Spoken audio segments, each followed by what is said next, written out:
Halo Sobat Rania Movie, apa kabar? Semoga sehat selalu ya teman-teman.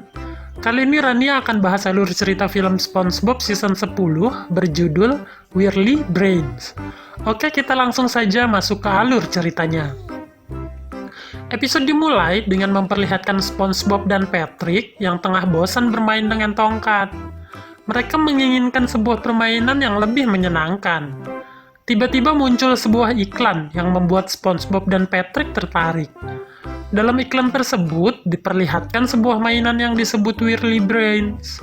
Mainan yang dapat membuat otak penggunanya diterbangkan dengan baling-baling seperti sebuah drone. SpongeBob dan Patrick yang penasaran akhirnya membeli mainan itu dan menerbangkan otak mereka.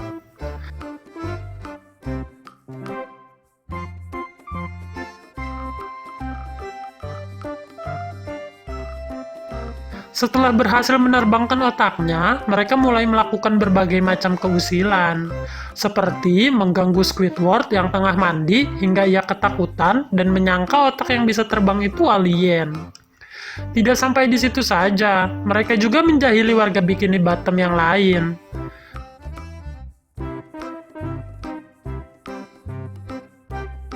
Sampai-sampai Tuan Crab dan Nyonya Puff yang tengah kencan pun tidak luput dari keisengan mereka. Adegan berlanjut saat Patrick dan SpongeBob sedang asik memainkan otaknya, tiba-tiba mereka dilempar menggunakan telur oleh seorang anak yang memberitahu bahwa tidak hanya mereka yang memiliki mainan Weirdly Brains, banyak orang yang juga memiliki mainan tersebut. Lalu diperlihatkan langit Bikini Bottom yang dipenuhi oleh mainan Weirdly Brains. Kemudian, Patrick, SpongeBob, dan anak-anak tadi melakukan balapan dengan menggunakan mainan mereka.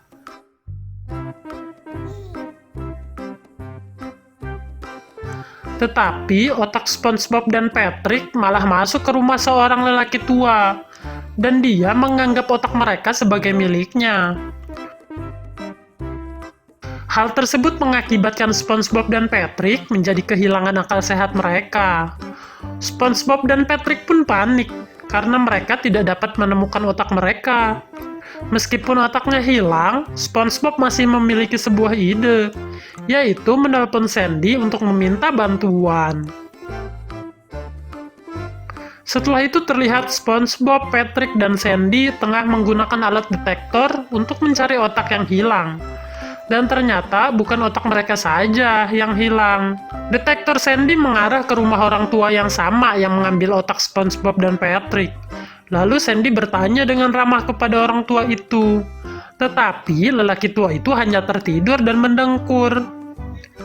Tanpa izin, Sandy masuk ke rumah lelaki tua itu, mencoba mencari otak SpongeBob dan Patrick yang hilang, dan menemukannya di dalam sebuah tong yang tertutup. Mendengar lantai yang berderit, lelaki tua itu bangun dan marah pada mereka. Sandy lalu berkelahi dengan lelaki tua itu dan berniat melaporkannya pada polisi karena telah mencuri otak orang lain. Kemudian secara tidak sengaja, SpongeBob dan Patrick tersandung menimpa tong penyimpanan otak mereka dan membuat semua otak terbang bebas kembali kepada pemiliknya. Sandy masih kesal dengan perbuatan lelaki tua itu dan mengancamnya. Namun lelaki itu segera meminta maaf. Ia mengungkapkan bahwa dirinya menimbun mainan Weirdly Brain karena ia tidak tahan melihat semua orang bisa bersenang-senang. Sementara ia hanya bisa berdiri di sana dengan tongkatnya. Merasa kasihan, Sandy dan SpongeBob mengajaknya bermain menggunakan mainan Weirdly Brains. Dengan mengaitkan baling-baling yang mereka miliki pada lelaki tua itu sehingga dia bisa terbang di udara. Lelaki tua itu terlihat senang, kemudian terbang mengitari panti jompo dan menakuti penghuni panti itu. Episode berakhir dengan kemunculan Squidward yang menjadi gila karena mengira alien dari Mars telah mendarat di Bikini Bottom. Berteriak pada penonton bahwa Anda berikutnya. Terima kasih untuk teman-teman yang sudah menyaksikan episode kali ini hingga selesai. Support channel ini ya dengan klik tombol subscribe untuk berlangganan. Oke, see you in the next video.